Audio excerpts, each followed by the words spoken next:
今回はやや批判的なコメントにも返信するので、名前を読むのをスキップさせてください。では早速、胸トレをすると胸は硬くなりませんか？この質問結構多かったです。胸だとね、そう思う人もいるのかなと思うんですけども、お尻とかお腹とか鍛えると頑張ってこう、ふんって力入れて硬くすることはできるんですけども、このね、硬い状態をキープし続けるっていうのは苦行ですよね。お尻も普通にしているときはもう普通にプリンプリンです。実際筋トレでね、バストアップすると意外に胸にも脂肪があったことに気づきます。次の質問です。胸トレでむしろ腕は細くなるっていうけど、どうして胸は大きくなって腕は細くなるんですか？もうこれは本当にいい質問だと思います。まず胸が大きくなるのは、この胸トレは胸の筋肥大を狙ったメニューだからです。このね、トレーニングは腕をターゲットにしたものではないので、腕が太くなるっていうことはないです。安心してください。なんならね、この程度の運動で腕を太くすることはできません。むしろ体は腕もなんですけども、適度に鍛えてあげる方が引き締まるっていう風に言われてます。もう私もかなり胸トレ続けてるんですけども、腕はね、こんな感じで太くなってないです。もし本当に腕を太くするなら、アームカールとかですね、する必要があります。もし近くに腕の太い男性とかがいたら、どこまで頑張ったらそんなに腕太くなるのって聞いてあげるといいと思います。多分喜ぶと思います。私がバストアップした胸トレは胸をターゲットにしたトレーニングなので、胸をね、がっつり追い込みます。こうやってね、続けることによって胸を上手に使えるようになって、今筋肉使われてるっていうのが分かるようになると思います。それが筋トレの楽しいとこ。最初はね、多少腕に入ってしまっても胸の筋肉を上手に使えるようになるまで続けてみてください。はい、次の質問は、肩幅が広くなることはないか？はい、これも同じです。肩をターゲットにしてないので広くなることはないです。で、肩を広くするにはダンベルを持ってこういう肩に効かせるメニューが必要です。ちなみに私は肩は鍛えてないです。プロテインを飲むならソイよりもホエイプロテインがおすすめですか？おすすめはソイプロテインです。研究によるとソイプロテインは結構な量のイソフラボンが含まれていることが分かっています。イソフラボンは乳腺を発達させる働きがあるので、飲むならソイだと思います。ちなみに私の一番おすすめプロテインはずっとこれでソイプロテインです。今回はね、ソイミルク味をチョイスしたんですけども、いつも飲んでるね、カカオ味の方が私は味が好きでした。次の質問は、プロテインは筋トレ前、筋トレ後、だいたいトレーニングの40分前から1時間前に飲むと胸トレの効果が最大限高められると思います。私はトレーニングの前に飲むようにしてます。筋トレ後は高タンパクな食事で体作りをできるようにしてます。はい、次は、怠ったらサイズは元に戻りますか？長期的に見れば残念ながら下がります。でも安心してください。私も一時期胸トレをサボってしまった時期が続いてしまったことがあって、 C カップまで戻ったんですが、そっから E カップに戻るまでに最初ほどね、時間は全然かかりませんでした。実際こういうコメントもありました。こたんこさん、ひこさくさん、ありがとうございます。私はポポさんのトレやって変わったんですけど、月単位でやめるとやっぱり少し落ちました。でも筋肉ってトレしないと落ちるので普通ですよね。それよりも再開したらまたすぐに戻ったのが驚きです。毎日じゃなくても週に数回してたら維持できるのではと思います。これわかります。私も風邪とかいろいろ続いて1ヶ月くらいできない時あって、なんかもう終わったと思ってすごく嫌だったけど、一応サイズ測ってみたら全然変わってなくて、そのまま E カップを維持できてました。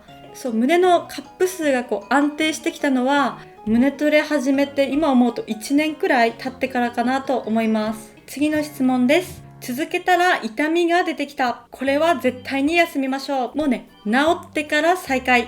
痛い時に運動するっていうのは絶対に禁忌ですから、安静にしてください。少しくらい休んでもさっき言った通り全然効果がなくなるとかはないので、焦らないで治ってから再開するのがいいと思います。ポポさんの骨格ってウェーブですか？プロに見てもらったことはないんですけども、ネットで旦那さんに見てもらいながら一緒に診断しました。その結果はウェーブでした。次の質問です。どうしたらやる気が出ますか？もうね、これはね、私も停滞中です。どうしても何もできなくて YouTube を何時間も見てしまったり、海外ドラマを見てしまったりする時もあるんですけども、なんかもう体が全身で拒絶してる時ありますよね。私もなかなかこれ苦手なんですけども、思い切って休むっていうのが大事です。勉強とか趣味とかどんなものでもそうですけども、楽しいって思わなきゃ継続してやることって無理なんですよね。辛いと思うトレーニングはやらない。そして楽しいと思えたことは続けてみるっていうのがおすすめです。1日3分とか自分でもね、なんかできそうだなって思うことから始めてみるといいと思います。特に女子はホルモンバランスの関係で月に何回も体調が変わるので、目標低めでね、1分でもできたらパーフェクト。次の質問です。胸の上部と脇が筋肉痛になる。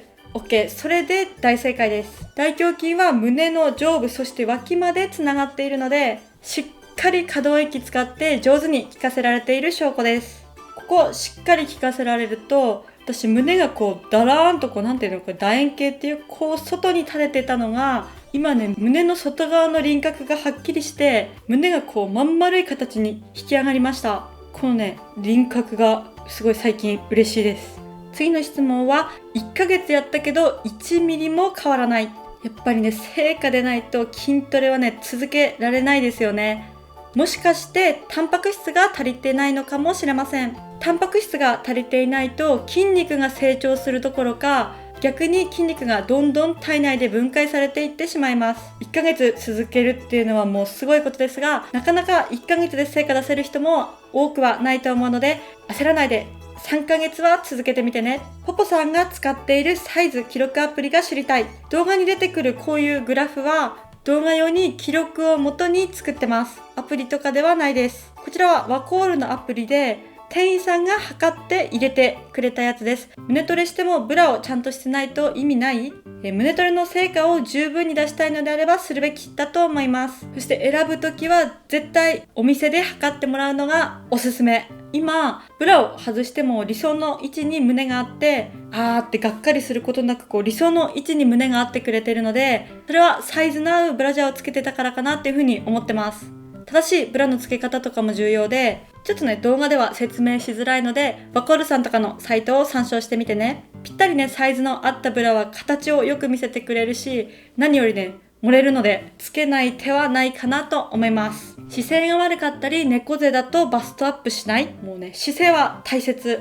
猫背だとトップの位置がまず下がるので、アンダーも大きくなるし、まずは姿勢を改善すること。そこから始めてみましょう。次の質問。プロテインを飲むと体の調子が悪くなります。代わりになるものありますか？これはね、めっちゃわかります。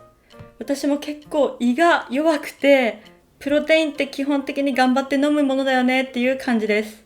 私もね、頑張っても1日1杯って感じですね。プロテインって日本語で普通にタンパク質なので、高タンパクの美味しい飲み物とか食べ物を取るようにしてます。最近のおすすめはこれです。じゃーん。コップ1杯 200g タンパク質なんだと思いますか？なんと8。これはもう驚異的ですね。本当にこれご褒美なくらい美味しくて、コーヒーに入れて、味はスタバのソイラテですね。